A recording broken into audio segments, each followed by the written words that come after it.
hadn't been looking at them, but I did now. They were composed of oddly familiar pieces of ivory, finest specimens of human molars in for me.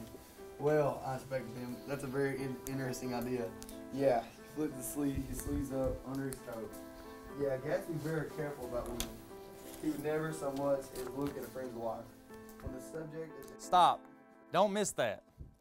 Please do not miss that. Please do not miss that. He's truly a in-your-face, in-your-mind type guy. He was a little bit intimidating, but it turned into like a really close bond. He's their friend, but he's also their instructor. He's just very energetic. He's a great motivator. And I'd heard all kinds of stuff about him, like he liked to stand up on tables and teach, and I was like, oh Lord, what am I getting myself into? He understands and respects the norms of the community. He's unlike any other teacher in this school by far.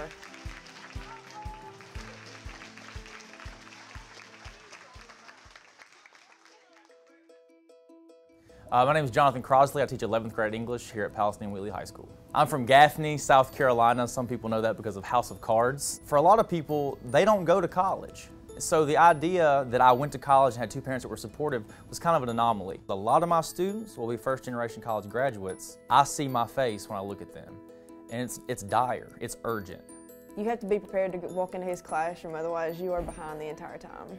You have to have, there's a specific mentality that comes with his classes. And when he goes through the classroom, I mean, it's like a burst of wind walking through the door. He has an agenda.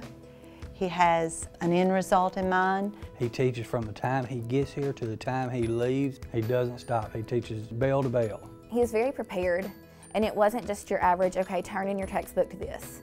It was more of a, I know this book from front to back, and I love it, and I love this literature.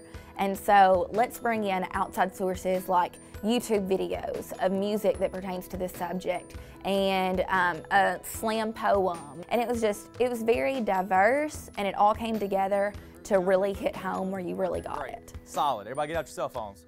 1919 World Series scandal. Google it, find it. I want to report back to me. I'm gonna give you 2 minutes. His total approach to the students is different than most teachers. Most teachers try to keep a little distance between their students. He does not do that. He is right up in their face. He is challenging them all the time they're in there. If you're a procrastinator, you... Procrastination is not good in this class. We've been there.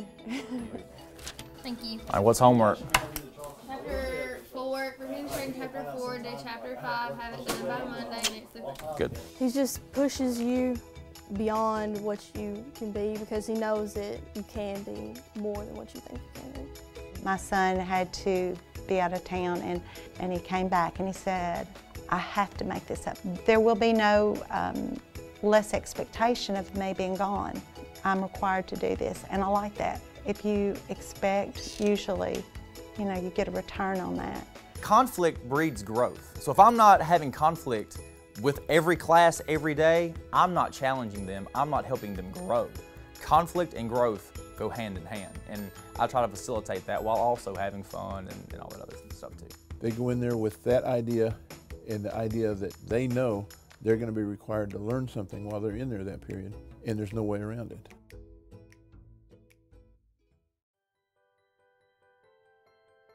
So in 2010, when I started, the proficiency rate was 37%. Part of my goal here to have the quantifiable data was to increase that score, and my superintendent and principal loved that idea. We have in the classroom a scoreboard from all the tests we've taken, and we've seen how they've increased ever since he's been here. The first year I was here, it improved to 68%, which was a great improvement, wonderful improvement, but I wasn't satisfied. The next year it was 81, still great, not quite satisfied. The next year it was 82. I feel like I'm stagnating a little bit at 82, which is a great problem to have. So this past year, I'm shooting for 100.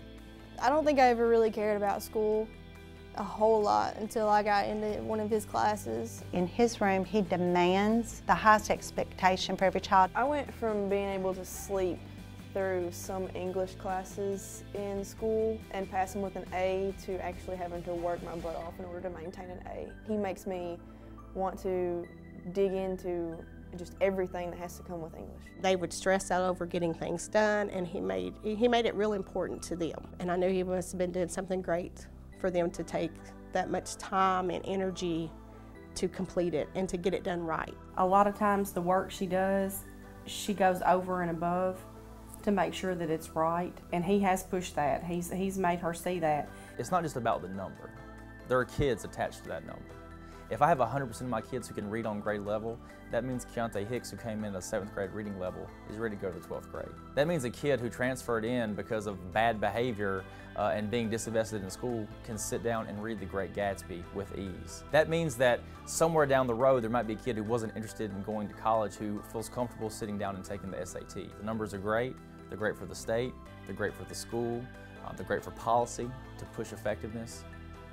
But the story is what's important.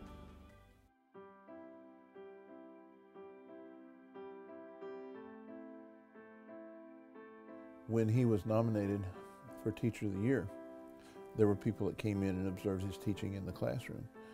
And they'd come out and, wow, you know, you are so lucky to have him.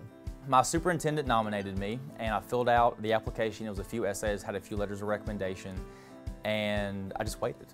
And I found out that I was a regional finalist, got invited to Little Rock, and in a ceremony they let me know that I was a finalist. So then it was back to school, to the grind, and a few articles came out, and everybody's talking about, you know, a little bit of a buzz here in a small town.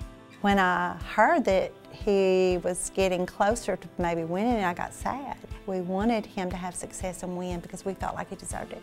But yet we felt like at the same time we would lose the best teacher. The lady from State Department called and said, we have chosen Mr. Crossley to be the Teacher of the Year. We want to come up there and do a presentation at your school. We do not want him to know about it. Well, the announcements itself was a complete shocker because nobody knew what was going on. Yeah, they told us we were going to an anti-bullying seminar. The word was going around school that something was about to happen. And we all kind of figured that Crossley was going to get Teacher of the Year because we all loved him so much. And we all walked in, and the seniors and the juniors were all sitting in these chairs on the gym floor, and everybody else was in the bleachers. They actually put his 11th grade class, which would have been my class, they put us down there on the floor with him so we could be a part of it too. And we're looking around like, why are we special? And we see the governor there, and we saw all these high people, and we're thinking, oh Lord, what are they gonna do? And then the governor gets up and he's like, as you all know, this probably isn't an anti-bullying seminar. And what we're really here for is to name Arkansas's Teacher of the Year. Everybody was freaking out because we weren't expecting it at all. And it's Jonathan Crossley. And as soon as the governor called out my name, I walked toward the podium, and my mom and dad walked from behind a door, and I just kind of had this moment of shock and awe and went up and hugged them. It's a great moment. I mean, a really great moment. Palestine Wheatley High School's 11th grade literacy class was recognized as the most improved for literacy in Arkansas, the entire state of Arkansas. The children were thrilled, excited. It was very much as if they won it with him because they felt like they were part of him. This is a reflection of my students. This is a student's award. It's not just for a teacher. There's pedagogy attached to it, of course, but the students got you here. Hopefully he'll spread what he does, teach. He will serve as an advisory role on the state board. He'll be able to show other people what he does that is successful, that works.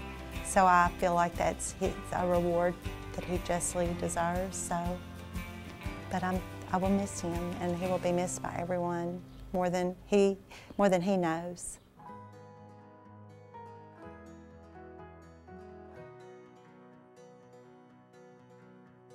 He was one of the most influential people in my life, like all of my teenage years. And he helped me realize that I did have potential, that I wasn't just another kid. I was special, you know? And he helped me to realize that, okay, you have a talent, now use it. He is absolutely the reason that I have gone so far as to go to a prestigious university, and I've got scholarships that are paying for my college. He's even pushed her to the point where she's decided to double major. I'm going to the University of Arkansas at Little Rock, and as of right now I have $62,000 for scholarship money, so. I think he was born with the gift, but you know, he's demanded a lot of himself. I couldn't have asked for a better teacher. It really starts to get hairy chapter 6, chapter 7, so you're almost there to where everything's going to open up, all right? I gave my best every day, and I tried. And I know that sounds very simple, but that's something I tell my kids. Try your best every day and give everything you got. Try.